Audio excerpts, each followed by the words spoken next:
Hi. Just take a second and close your eyes. I want you to think about a moment. Maybe, maybe you're at a restaurant, maybe at your family's house, a moment when you were eating, maybe with friends or family. Think about the way that food tasted. Think about that conversation, that joy you felt eating that food. I grew up in a house where food was central to the way we communicated. If anyone else out there grew up in a Jewish household, first thing you get is something to eat every single second of the day, so food's really important. But the idea around the preparation of that food was important. I also grew up in a house with generations, so my grandmother taught me how to cook, my father was a great cook, my mother is a great cook, my sister. So food was very important, and I started to associate joy with that, and the love of sharing that joy with people became critical and paramount in my life. Unfortunately, when I did dedicate my life to the preparation of food in the service of others as a professional chef, I realized that there was a lot of the experience of preparing food in a professional arena wasn't full of joy. It wasn't full of great bonding memories between me and my grandmother or my mother or my father. It was full of anger and shame and fear and a gastronomic caste system that separated people based on their job title. It sought to humiliate people in order to push them to become a better version of themselves. And as I started in the business, I realized that this was just the way things were going to be. I'm going to have to just push through this, and this is the important part of my growth. I'll accept this. And then as I moved through the system over the last 20 years or so, I got to meet some great mentors, and they taught me some different lessons, and that's kind of what I want to share with you guys today. My wife and I built a business here in this small city of North Adams to create a different food environment, one in which our mission of putting better food on the tables of those within our community could be the foundation, and one in which we didn't have to fall into the same pitfalls and fear-based hierarchical structure that exists in so many restaurants today. Once we had that mission clear to put that food on the table with as much love and care, we started to take apart the pieces. Now, a little backstory, I spent the year before we decided to open this restaurant telling my wife and every single person I knew that opening a restaurant was the stupidest thing that anyone could ever possibly do. Restaurants are expensive, they lose money, and they're full of pain and agony. So my wife asked me the question, if we were gonna do this, how would we do it? And so we decided to take it apart piece by piece. First, we decided that we would talk about accessibility. That meant creating a menu that meant something different. That also meant creating a price point that meant something different. We talked about the staff, the way we'd hire people. We talked about the culture, what it meant to work with us, not for us. And then we talked about the overall way we would deal with success and failure, because those things come hand in hand together. And in the restaurant business, usually it's more failure than success. So, accessibility. We looked at price. Now, in this community, and in communities similar to this across this country and of course across the world, things like fast food become the first choice for folks who are eating out. We looked at those prices and we figured that if we were maybe 10%, 15% more than that, then we could attract a group of a community that would sometimes feel alienated when new restaurants come into town. If you're willing to pay this much, maybe you'd be willing to pay a little bit more for a story and something new in your community. This became really easy for us to decide that barbecue is the best thing to do. It's simple, we'd make it our own. I'm a Russian-Hungarian Jew from Connecticut, and my wife is Australian, so there's no connection or lineage to the South or barbecue in general. But I was a butcher for many years, and she's an incredible bread baker, so we just said we'll make it our own thing and we'll call it Berkshire Barbecue. A little bit of pride for this western part of Massachusetts, and something delicious that we know everybody will enjoy. Now we needed to talk about the kind of people that we wanted to bring into this business, and for us, I didn't go to culinary school. My wife has some formal training, actually more than me, but for us it was important to find people that had the things that we couldn't train. You can't teach empathy. You can't teach compassion. You can't teach character and integrity. But if we are supposed to be the experts in this business, that means that we are the ones responsible for training these people. So we hired people with no experience. In fact, it was a prerequisite. You can't have any experience. You just have to look us in the eye. We have to like you. And we figured that if we pulled together enough people who liked one another, then it's our responsibility to teach them how to cook. I spent 20 years in the kitchen. I know how to cook. It's my job to teach you. So that responsibility fell on us. After that, it was about culture. The culture for us was about building a space where people felt safe. I won't go into the details of what it feels like to be shamed in a 3-star restaurant, but let me tell you, it's not a great experience. You can be reduced to nothing and question your life's meaning. And in fact, your life's meaning will be questioned by those above you. And they will ask you terrible questions to make you second guess everything. And every single day you will ask yourself, is today the day I'm gonna be fired? This is a story that was shared to me by one of my friends in the industry, and it's true. You go into work every day thinking this is the day it's gonna be over. And we didn't wanna create that environment. So we decided that we weren't gonna yell. We weren't gonna scream. We weren't gonna get stressed and angry, because if there was failure, it was our fault as owners. And I say fault in the most generous way. It was our responsibility to retrain our staff, because if we had the expectation that they were gonna figure it out the first time or before they even came here, if we expected that they were so smart that they would just figure it out, then we would be batting our heads against the wall and we'd be out of business in 6 months. We also wanted to make sure that people felt as though their efforts were directly related to the amount of money they were making.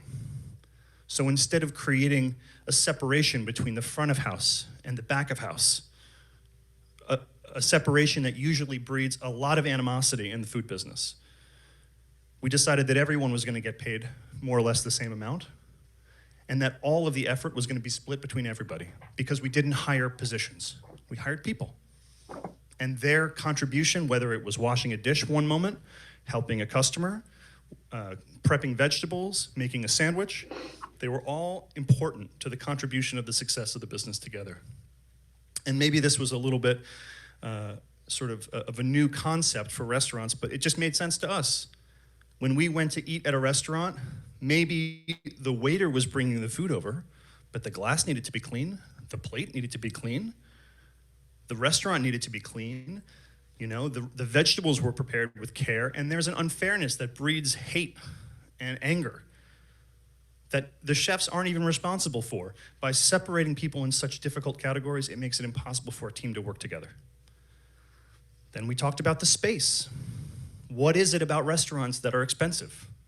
Well, you're all sitting in some of them.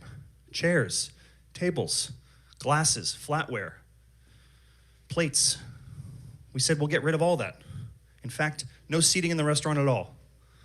Our location allowed us to work symbiotically with a restaurant next door, with another food business that didn't have any food, but they had seating.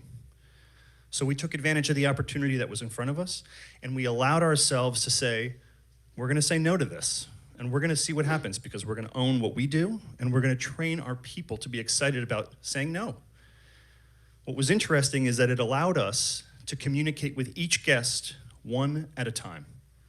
The way a great waiter or a great captain would treat you when you walk into a 3 Michelin-starred restaurant, we were gonna talk to each guest one at a time and give them the guaranteed kind of service that we wanted to have. The food is delivered to them next door, and the truth is that when they're standing out in the cold ordering food, once they hear that we're gonna bring the food to them in the warm brewery, they thank us. So it becomes really great, really easy to give great service. Success and failure were the next 2 big topics that we needed to really tackle. And of course, success feels good. It feels good to make money. It feels good to know that something that you had an idea about can work, and you see that directly. But it was also about how we showed our appreciation to our staff. We didn't wait for a big evening, a stellar evening where we served the most meals ever. Yes, we congratulated our staff then, but we also made sure that we were talking to them on a regular basis. By giving them constant feedback, positive and negative, in a calm and respectful way, we began to empower them to take more responsibility over the jobs that we were assigning to them. So as young cooks, as young people, they're still bringing their life experiences to us. But now we have a chance to show them, you're doing great. I know this was challenging for you. Thank you for contributing. What do you think we can do to make this easier? And watch them train their friends and the people within the community about what they've learned. And so now that means that us as owners, my wife and I, get to step back. We don't have to micromanage because our people are committed to helping one another because they know what it feels like to feel good about it. Failure, obviously, goes part and parcel. Now, I say this with not too much ego, but we haven't had a terrible amount of failure so far. I'm sure it's coming. But we do know that when our employees fail, the first response is not to blame them.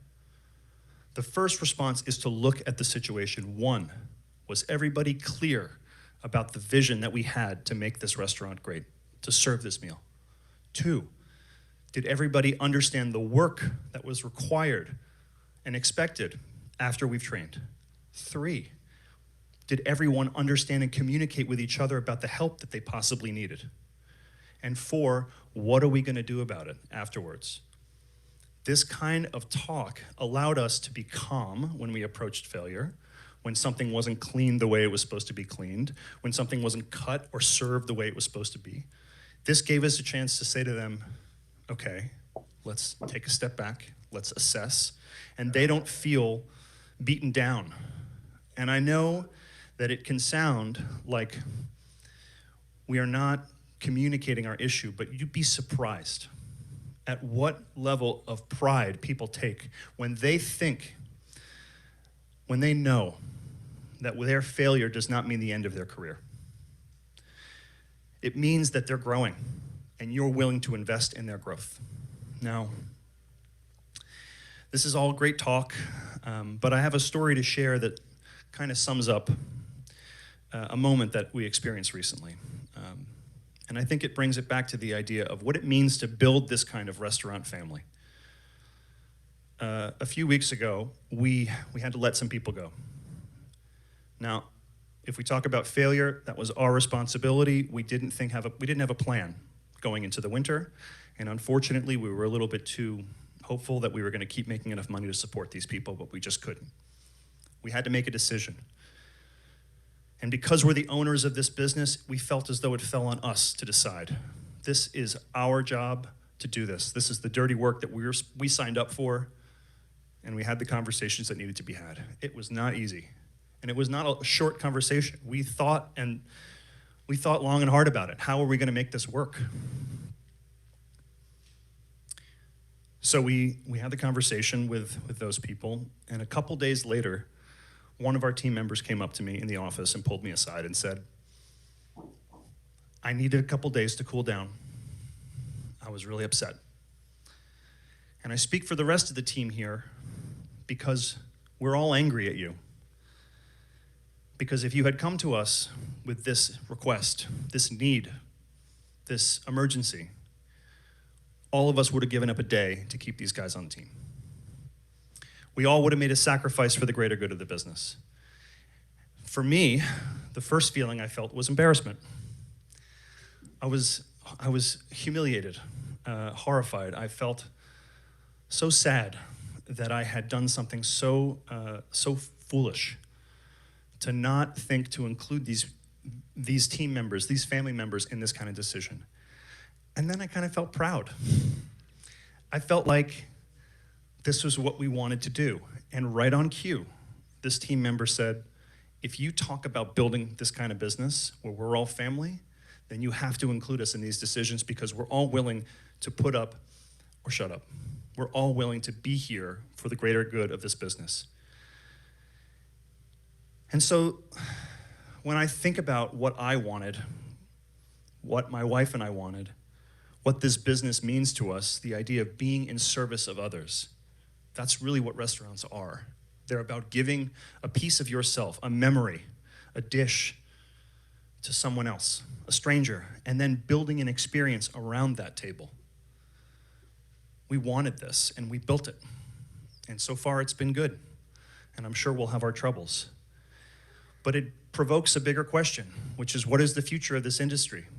An industry that supports not just the good, but the bad. Drug abuse, stress, anger, fear, depression, low pay, no pride in the work, and certainly a part-time job on your way to some other greater path. We knew that if we were going to take this challenge, we just wanted good people to be feeling that they were going to be better on the back end of their experience with us than they were at the beginning. And so when we think about what we accomplished, it's because of North Adams. It's because of cities outside of the major metropolitan areas that give chefs and small business owners an opportunity to risk a different model and hopefully provide a future pathway towards a business that can support people from all walks of life and not leave the tread marks over their bodies and over their emotional psyche for the generations to come. If we are going to be the people leading and teaching as chefs and as owners in our particular case, then it's our job to leave something better behind for us. And so when I think about what the dynamic means, how we need to change it, it's removing this fear, this anger that exists from chefs hell-bent to prove that they know something and wanting to prove it at all costs, certainly at the cost of the mental health of their employees. That if we replace that with a different level of compassion, accessibility, accountability, removing the shame from failure, and knowing that growth is expected when you start something for the first time. Thank you very much.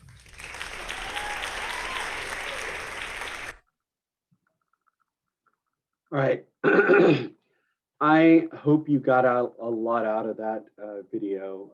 I think it's very important, you know, because when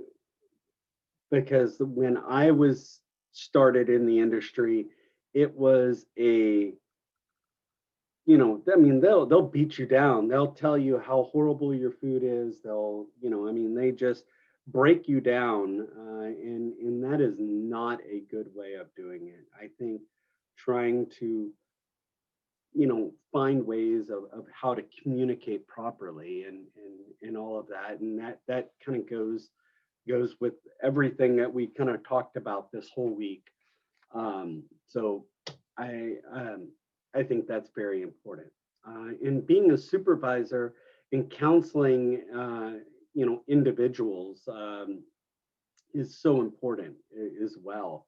In listening to people and in talking to people and not destroying. I think destruction is counterproductive, obviously, because it just creates more problems than you know you already had. So a supervisor is someone who oversees and manages a team or individual to ensure that they are performing efficiently and and I'm satisfied with their role, right? With what they're doing. A team supervisor usually refers to some kind of managerial position. You know, that's what a supervisor does. And they supervise and oversee day-to-day performance of employees, depending on the company, or the supervisor can manage as a team or a shift of a department. You know, I'm the shift supervisor or whatever else, but no matter what, they are in charge of day-to-day production of these individuals. Now, when it comes to the front of the house, you have, you know, like a front of the house manager, you have a, you know, some front of the house supervisor overseeing the aspects of the, you know, of day-to-day life, but also, going and talking to the customers. Responsibilities are, restaurant supervising, also management, and manager. But they oversee all the front of the house stuff, right? Scheduling, training, in any of those things, disciplining, anything like that. That's what front of the house supervisor is supposed to be doing. Um, just oversee kind of everything. So sometimes they're making sure that the plates are coming out properly, whatever else, but just kind of overseeing the whole process, the front of the house process. Oversee the front of the house, front and back of the house restaurant operations, ensuring customers' satisfaction, maintaining quality of all food service, analyzing staff, evaluating and get feedback to improve customers' experience.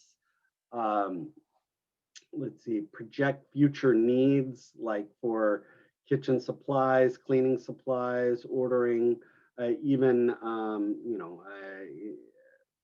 even like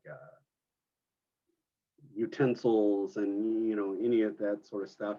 Oversee the health code and sanitation area as well. Uh, because they are the supervisor. They're responsible if the health department comes in. The supervisors are responsible for anything and making sure that everything is satisfactory and completely done correctly. So also they're seeking ways to cut waste, or just anything. I mean, just as what a supervisor does. They analyze reports monthly, end of the month reports. They're making sure that all the alcohol and all of that is getting counted correctly, and just making sure that all the team members are there, attendance and all of that sort of stuff. Now the kitchen, the back of the house supervisor, they're in charge of could be planning menus, setting prices, costing out menus, um, supervising, making sure we utilize everything. We deal with making sure we deal with all the leftover food, any of the surplus, making sure that we cook the food correctly, determining of the health code. We do interviewing, hiring, firing, kitchen staff. You also have kind of what I would say middle supervisors, meaning sous chef, line lead, lead line cook, or any of that sort of stuff. So you have like other subordinates and other supervisors that you've got to manage as well and make sure that they're doing their job correctly. Let's see, supervisors achieve, let's see, making sure that all the production is done, make sure the storeroom, any of the purchases, if you're in charge of purchasing the food, making sure it's getting purchased correctly. Let's see, have kitchen supply, create or make sure all the kitchen supplies are there, utensils, you name it, making sure, all the, non-cooking personnel in the kitchen or helper, like, for example, like, dishwashers or prep cooks or any of that sort of stuff, making sure that all those people are managed properly, controlling costs, controlling waste, controlling employee employees, time management, any of those things. Let's see, they're in charge of making sure that the food tastes good. Um, everything is kind of on the up and up. Let's see, uh, making sure all the equipment is working correctly and maintenance correctly, train new workers, counsel individuals, um, you know, make sure that there are meetings with the front of the house and back of the house, and making sure that everybody is in communication, making sure everybody just is communicating properly.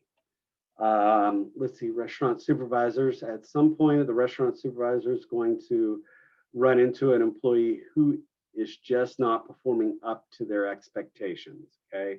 And that's always the case, right? You're always going to find someone that is not holding up to their expectations, and that needs to have. Oh, I am so sorry. Um, let's see. The supervisors, you just need to make sure uh, you know, talk to those individuals and communicate and counsel them. Not like, or don't do what that guy was saying of yelling at people and degrading and destroying. Have a good conversation with the individual and say, hey, you're not performing up to your standards. What's going on? And try to communicate and counsel the individual instead of saying, hey man, you suck. I'm going to just pull you off and put someone else on.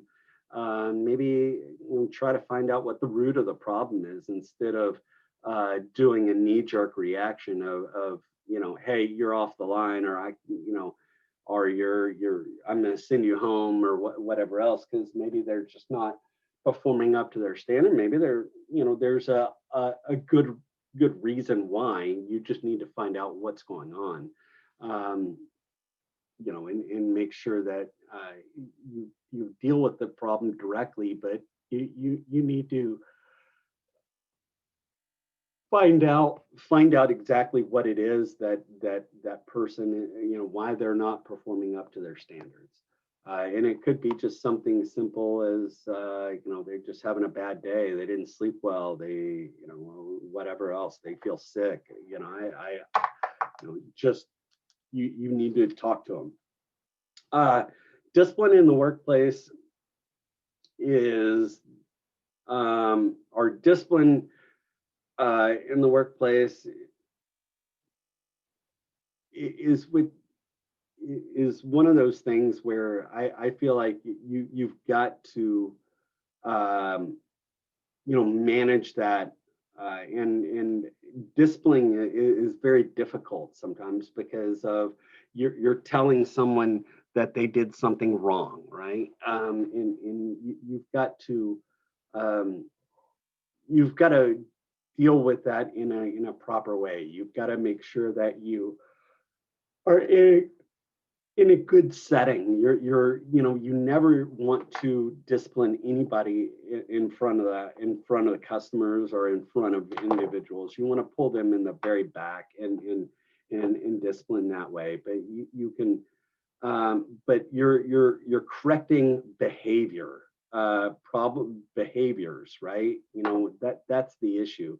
That when you discipline, you're correcting not good behaviors. So that's kind of what we're doing, and we're trying to reach a positive,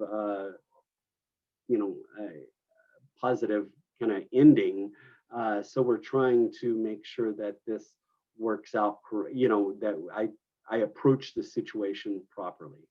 And unfortunately, when there are wrong behaviors going on, it turns personal, or it could turn personal. You just got to be very careful with that, and you've got to but you do have to correct those behaviors, and that's the most important thing. Employees should be, um, let's see, praised in, should be praised in the public, but counseled in private. And that's kind of what I said in the last slide. I stole my thunder, but you need to, praise people and say, hey, good job, in front of people. But you want to counsel people uh, in the private, because you don't want people to, you don't want to, you know what I call air out your dirty laundry, right? You don't want to let let the, you know your customers know what's going on, in your family, in a way. And I consider your restaurant a family, and you don't want that. You want to make sure that you keep that in private, and you keep that, um, if there's a mistake, point it out in the back of the house, not in the front of the house. You just really want to, make sure that your employees don't see any of those, what I call the hiccups, or any problems like that. So you need to be very careful. Let's see. These are scenarios. You know,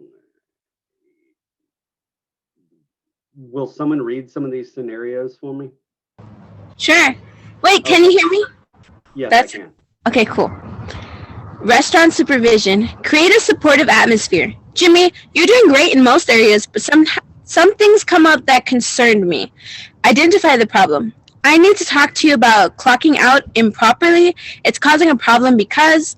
Ask for the employee's point of view. Can you explain why this is happening? Seek the employee's ideas on how to improve and add your own ideas. What will you what will you do to improve? Or do you need me to show you the clock out procedure again? Thank you. So, and I use that clocking in, clocking out a lot, because it's just such an easy scenario. But, I mean, any of those things of do you need help? Me showing you how to clock in and out. That's a non-threatening way of approaching the situation, right? So I think that's very important. Um, and make sure you follow up, and you make sure you follow up and say, hey, did you, it looks like you did clock in correctly, or whatever else. So those things, so that employee knows what is going on, and that you're aware of that person, or that person clocked in correctly. Well, you can say, hey, I saw that you clocked in correctly. Thank you so much for helping me figure out what was going on. And that makes it a non-threatening manner, and not an aggressive way. And I think that's so important. um, let's see, keeping your let's see, controlling less, employees feel less threatened when your voices are lower, right? If you don't raise your voice, people aren't going to have or feel threatened a little bit. But again, you always have to watch those indirect, body language. Your arms crossed, you're given the stink eye, whatever else. You have to watch those, your body language, and especially when you're supervising, and when you're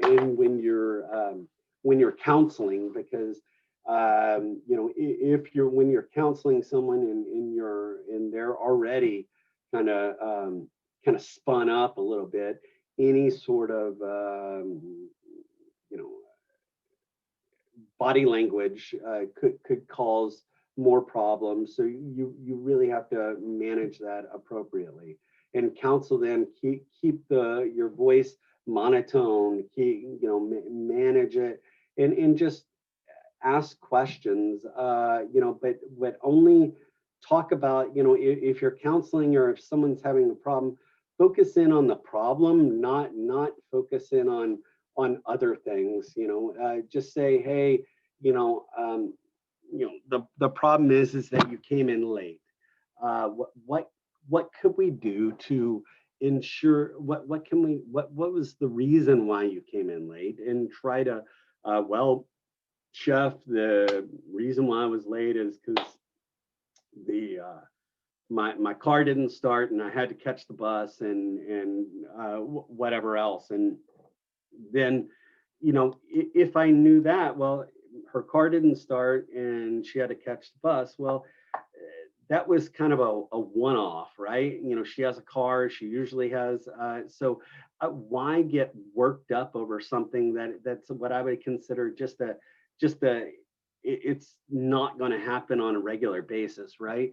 But if it does happen on a regular basis, then we have to do a little more counseling, and maybe, let's say she takes the bus every day and she's always 5 minutes late, because the bus drops her off at a certain time, and she has to walk from the bus stop to the place. Well, maybe I might ask her, hey, do you want to switch shifts, or do you want to, or let's change, let's kind of address the situation, and try to fix the situation, instead of keep yelling at her because she's late, or whatever else, because that all that does is, uh, create more animosity and more problems, and you really have to be very careful with that. Do you mind reading this slide? Of course. Great. Counseling to correct behavior. Collect as much information about the problem from as many sources as possible and identify the problem or behavior that need to be corrected. Before the supervisor set with the employee, he or she need to organize thoughts and write an outline of all the points need to cover. This ensures that don't forget any important issues. The idea is not to punish the employee, the point is to help this employee improve his or her performance. Discretion works in everyone's favor. A quiet time and a private place to respect privacy and to minimize distractions. Thank you. And I'm going to change this, that you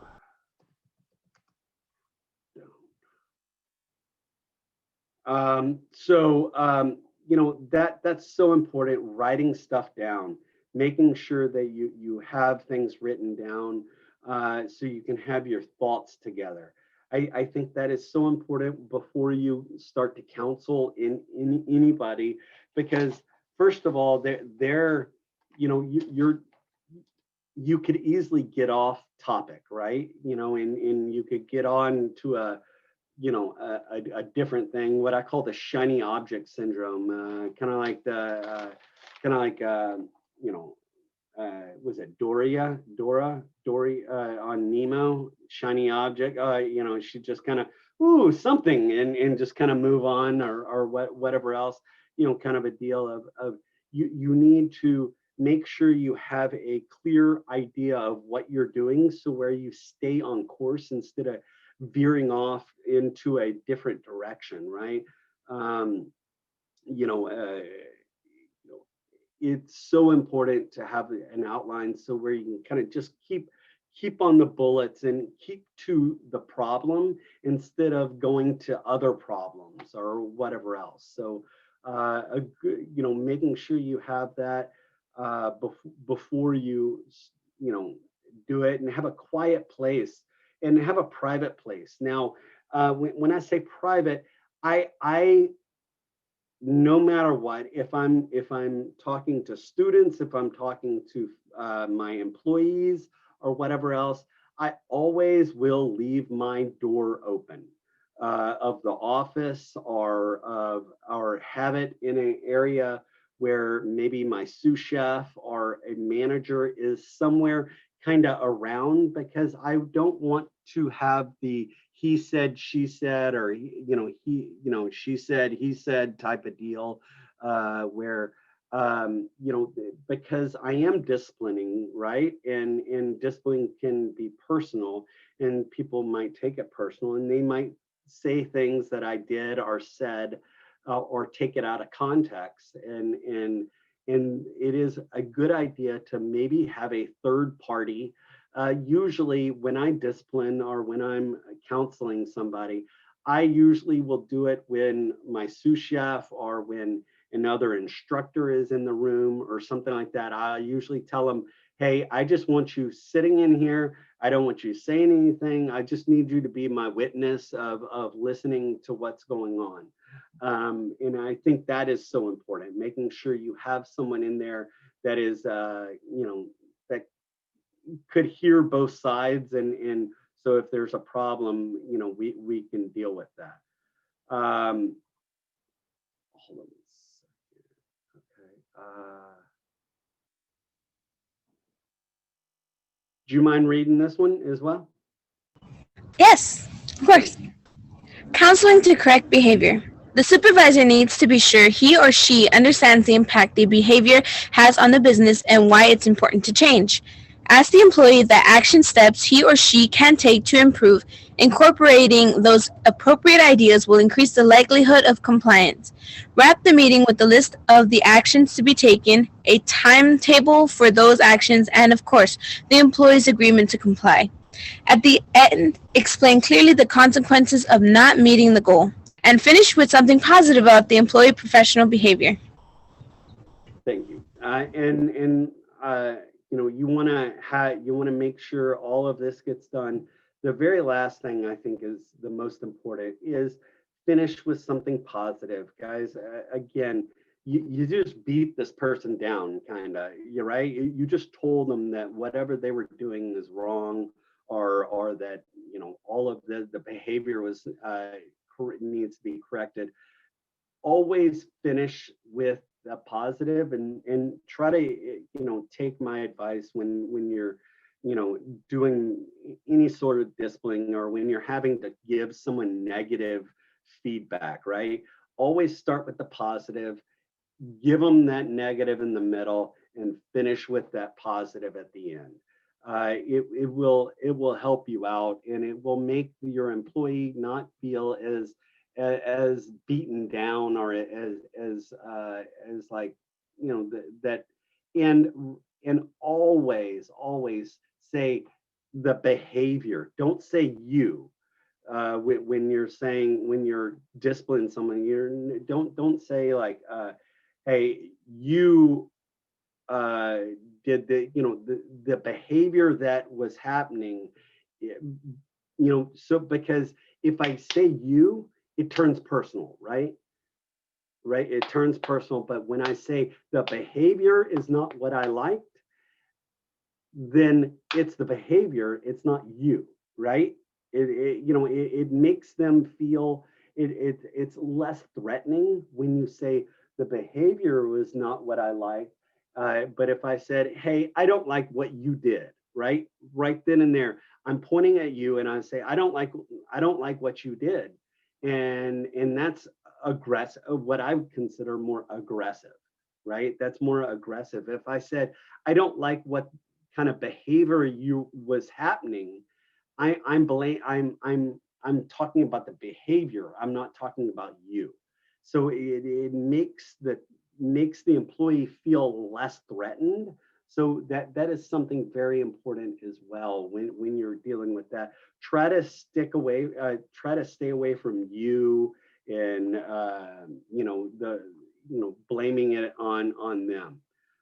When the meeting ends, you always need to keep records, no matter what. Even if you a written warning, or I'm sorry, a verbal warning. If I do a verbal warning, no matter what, I always write down, I did a verbal warning for Cliff Dickerson on this date, this time, and I put it in a folder, just so where I can have documentation of that, right? But you need to make sure you keep all documentations, excuse me, and you need to schedule follow-ups if you have to, if there are problems when it comes to following up. All right, guys, let's take it's almost 8 o'clock. Y'all want to take a 10-minute break? Let's 8:10. Sound good? 8:10 it is.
Just a couple more minutes and we'll get started.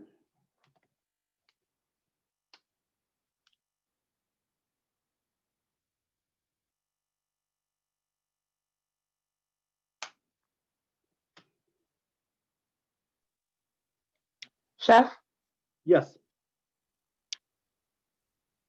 sorry to interrupt you early, but Yeah, what's up? this is going to be completely off topic. Yeah, no problem. What's up? But have you ever cleaned, like, if you drink coffee, have you ever cleaned out your coffee machine and then after you clean it, you have a cup of coffee and it tastes so clear? Could you say that one more time? It kind of you said clean and then it broke off for a second and I didn't hear it. Could you say it one more time?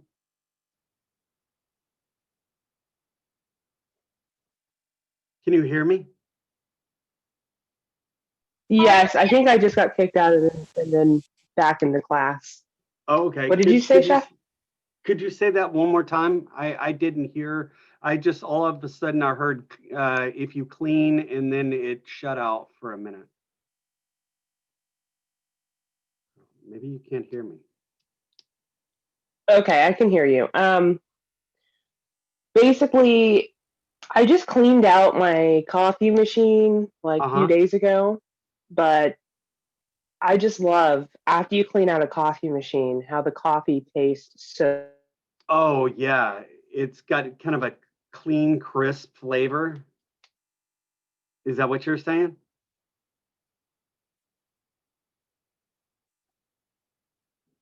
I don't know where I'm at. I think my internet's unstable, Chef. Sorry. I'm just hearing, and maybe it's me. I don't know. Um, but yes, it does make it clean and crisp because of all the tannins, all the bitterness is out in the old coffee because as the old coffee just sits there and it just kind of creates a not good flavor. But yeah, it's amazing cleaned out properly. I love French press. If I can, when I drink coffee, I do like French press coffee. It's nice as well. All right, so we're gonna jump back in. We only have probably about 20 more minutes or so of class, and that's gonna be it. It's gonna be a quick day. Let's see, counseling employees and just making sure you get feedback from your employee. Make sure you get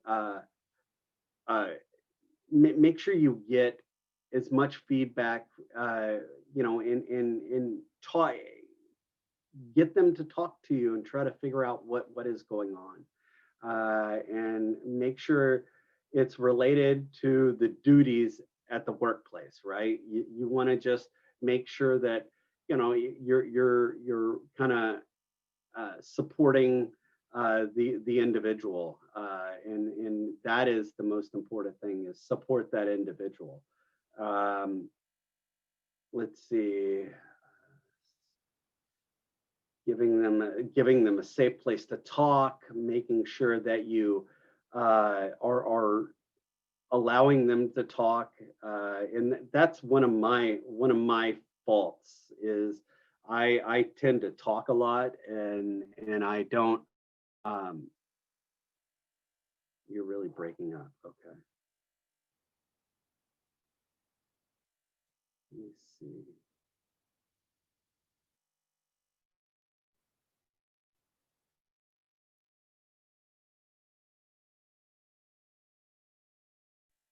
Best right now, but oh yeah, it is my internet, because it says your internet connection is unstable. So it must be my internet around my house. So I will, I don't know what else to do.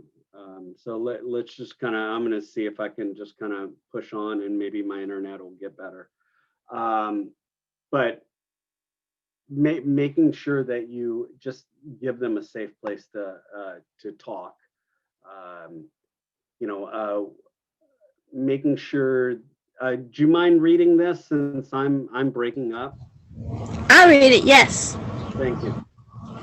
Employee support intervention. Workplace counselors offer support to people in organizations across all sectors, locations, and sizes. Some organizations pay for counseling by recruiting a workplace counselor either full-time or part-time, or on an ad hoc basis. Depending on the size of the workforce, other companies choose to invest in an employee assistance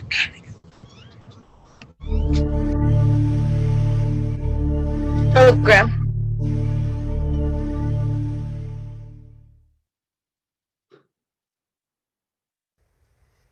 Thank you. If you were to ask me, Hold on.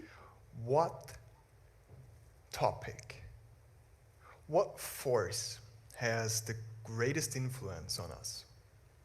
What resonates the most with our souls? I'd answer without hesitation.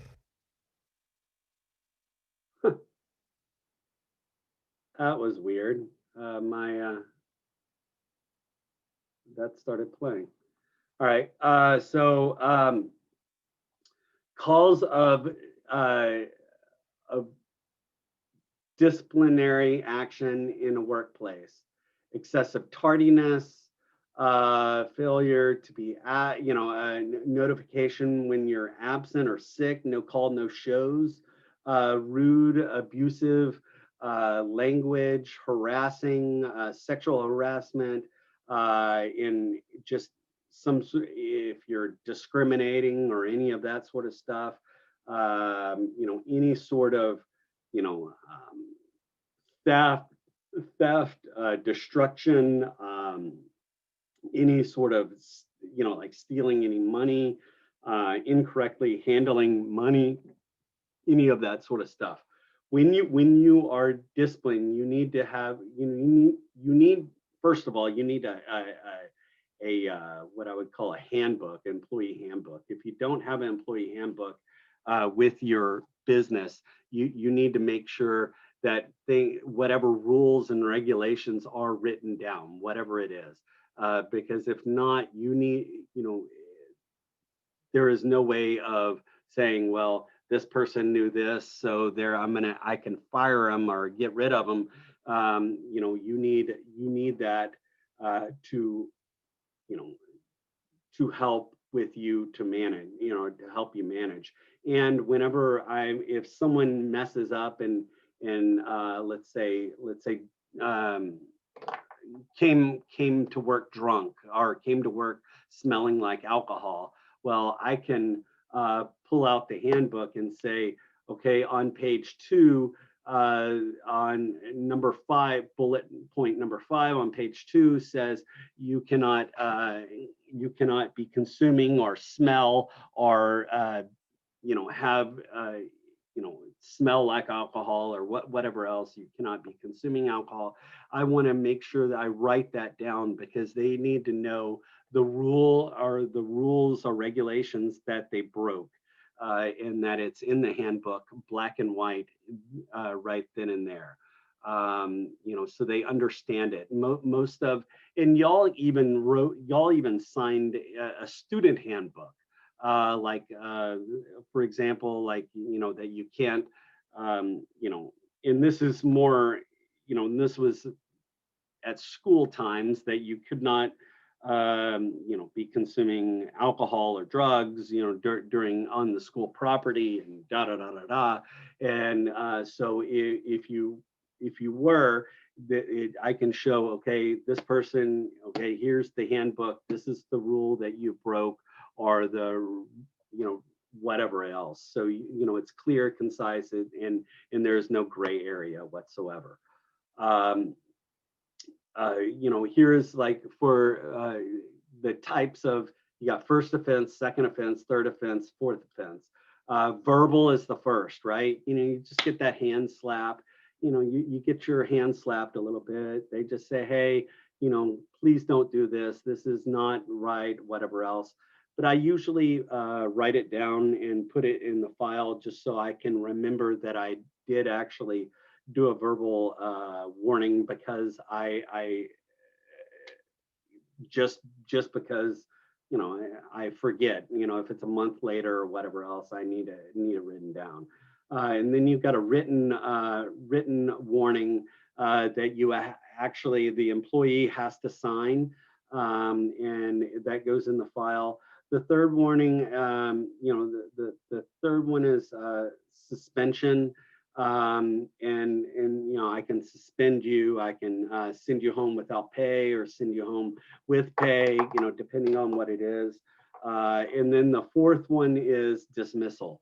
I can go from 0 to 100 immediately. I can go from not even having a verbal. I can immediately go to dismissal. It really kind of depends, but on the severity of what that employee did. So it could go, and this is, let's say, for being late, verbal, second written warning, third warning, suspension for a day or two, and then a dismissal. But sometimes suspension, sometimes it goes verbal, written, and dismissal. Depending on what it was, I might suspend or I might just dismiss, and depending on what the severity is. Do you mind reading this one? Of course. Thanks. Verbal reprimand. Explain what an employee is doing wrong and how it impacts others. The last part is important. If their actions are hurting other people and you point that out to them, it will usually convince them to stop, to shape up. Yep. All right. you know, and that's what you just need to make sure that, you know, that verbal warning, you just say, hey man, you know, this is wrong. Maybe quote what's in the handbook, whatever else, but you know, just a very quick little slap on the hand. A written warning. Do you want to read that for me? Yes. Thank you. Written warning. Create a document that explains to the employee what they're doing wrong, what effect it has on others, how to correct it, and what will happen if they don't stop. If it's the final documentation, then list every other correction they've been given and describe how they failed to correct their behavior. Explain that this is their last warning before they're suspended. Thank you so much. Hold on one second. I'm in class right now, but I'll be done in about 45 minutes to an hour, and I will start calling those individuals and seeing if they'll get back with you.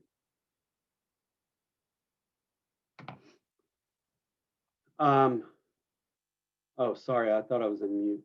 All right, so written warning and then suspension. Do you mind reading suspension? And Sure. Suspension. Take the employee off work for some period of time. They can then come back on probation, which is some sort of punishment or additional oversight, constant supervision, lower pay, or something similar. Thank you. And termination, I mean, that's just in basically you're getting the boot, right? You know, you're you know, basically telling them to leave and please do not come back. All right. And sometimes you have to, you know, you know, walk them out. Sometimes I tell them, depending on the situation, I might even say, hey, I will send, please do not show back up. I will send your personal belongings. I will mail you your last check, whatever else, just depending on what was going on and what happened. Document everything and save it.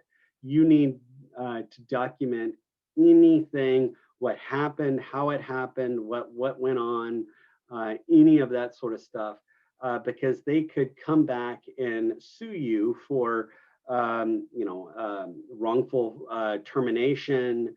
They could say that I made up these things. I mean, they could do many things, but the issue is keep that documentation, and especially nowadays. You know, the rule of thumb was keep it for 5 years, but you know, nowadays, you know, with the cloud and all of that, you can pretty much, I would keep it for as long as my business stays open. And usually HR, if you have an HR person, they usually will keep that as well, documentation. Now, also, you do have a thing called FMLA, Family and Medical Leave Act. And this could, let's say I have somebody that is an alcoholic, you know, and let's say they, you know, I've caught them on the job drinking, and my company, let's say my company is one where that will want to try to counsel and try to get them the help. And maybe I might say, if you want to keep your job, you're going to have to take a family leave of absence or a family FMLA leave of absence, and go into rehab or whatever else, and get you and then you can come back and get your job back if you want to do that. So you could easily give them, you know, a medical leave of absence if they're having issues, or a family leave of absence, you know, if they're having family problems or whatever else. This is a good way of not firing someone. And if they're a good employee and they've just screwed up once, or if they had a really bad, you know, I mean, a really bad, you know, problem happen, and they're not able to, you know, do their work properly or whatever else, this is a good way of not being able to fire someone, but giving them help that they need. And this is something that sometimes I bring up if they're having if they're late because they're having marital issues, or if they're having child care issues, maybe go ahead, take a family leave of absence for a little while. That basically freezes their job. I have to, no matter what, I have to give them their job back when they come back. But that gives them time to resolve any of their problems that they had, and then they can come back at a fresh start. But that is something that could be something that would be discussed in one of those counseling meetings. Do you mind reading this slide? Of course. Thank you. Remember, discipline should not come as a surprise to the employee. Occasionally, employees are unaware of their supervisor's dissatisfaction until they suddenly receive a form written reprimand or a letter of termination. Try to avoid this situation by attempting to regularly communicate issues rather than wait until the performance problems can no longer be tolerated. Remember, if the employee is surprised, then you as a manager did something wrong. That's right. And never let it become a surprise to anybody. Always, address the issues when they happen. Don't turn a blind eye. Don't put blinders on. Don't avoid the situation because it's going to be dirty, or it's gonna make people feel upset or whatever else. Don't avoid it. You need to not let that be a surprise, because if it's a surprise, for sure, if you get fired, then the managers didn't do the right job. They didn't try to counsel you and to make you better. Give me 1 second.